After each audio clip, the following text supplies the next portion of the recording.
We're at 3 Mill Studios. What's happening is we are collaborating with 59 Productions on the new Fink show. So here we are at the first kind of tech rehearsals, and the band are in there right now, and they're trying to put a show together, and it's looking incredible. The band have been enormously fun to work with. I mean, they sound amazing, which is the first thing.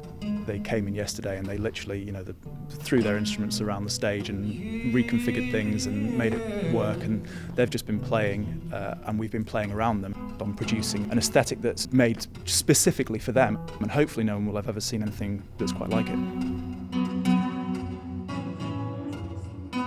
It is a real creative process because we're sort of fine-tuning the new stuff as we play it, and then we've got the 59 lot in the background who are obviously listening and adapting what they do to what we're playing. I'd like to call it a light show, but it's so much more than that, isn't it? It's like a kind of the stage has become the fourth member of the band, which is really kind of cool.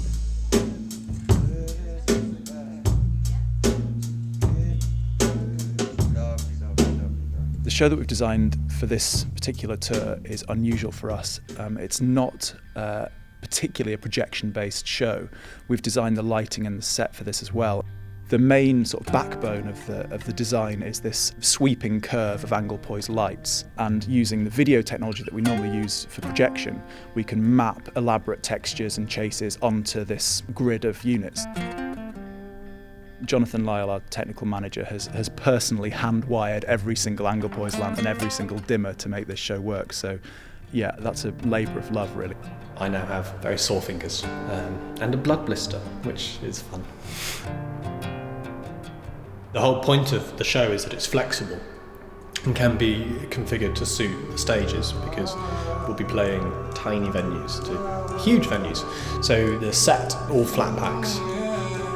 The light rig, for example, that's on the stage, it actually breaks into parts, and it also is on hinges.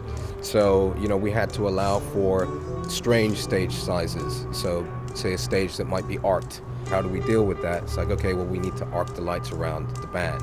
The projections are on gauze. There's different heights of gauze, and there's different numbers of them. So again, you can adapt this whole thing for a myriad of different venues, and that's kind of part of the genius of what they've created here.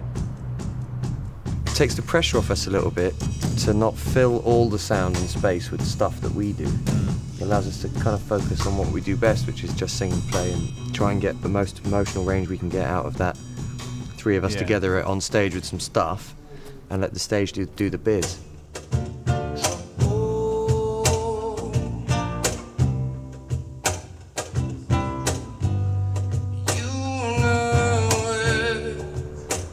The idea would be to try to create something really immersive in that room, because the emotion is there.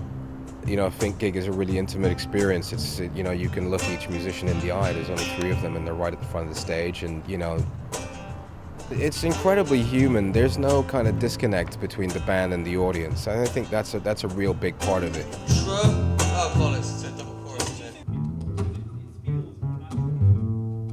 We were keen with this show that the projection wasn't the kind of core element, but being a video production company, we've gone out of our way to produce bespoke visuals for quite a number of the songs. So there's one which we got an actress, put her in a water tank and drowned her, basically. We had a fantastic designer called Molly Einschcombe, who built us like a perfect little model living room, which we then sprayed lighter fluid all over and set alight, which burnt rather spectacularly and looks fantastic. We're coming up with a structure for the show where the visual language develops, starts very, very simple, and the audience gets more and more rewards as the show progresses. It's the biggest tour they've ever done. It's 2 months straight. It's 49 shows long, and that's just part 1 of the tour. The guys are going to have quite an adventure, and they're going to go to places they haven't been to before. We've never done a show in the Czech Republic, and that's going to happen this time. They've never been to Denmark. We've never really been into Spain, and we're finally going to do that on this occasion. So, yeah, it's covering an awful lot of ground in an 8-week period. It's a bit of a monster. And there will be people who've probably never heard of Fink before that will come to this gig and fall deeply in love with it, because we're going to create a audio-visual cocoon around them and just not let them go. It's going to be exciting.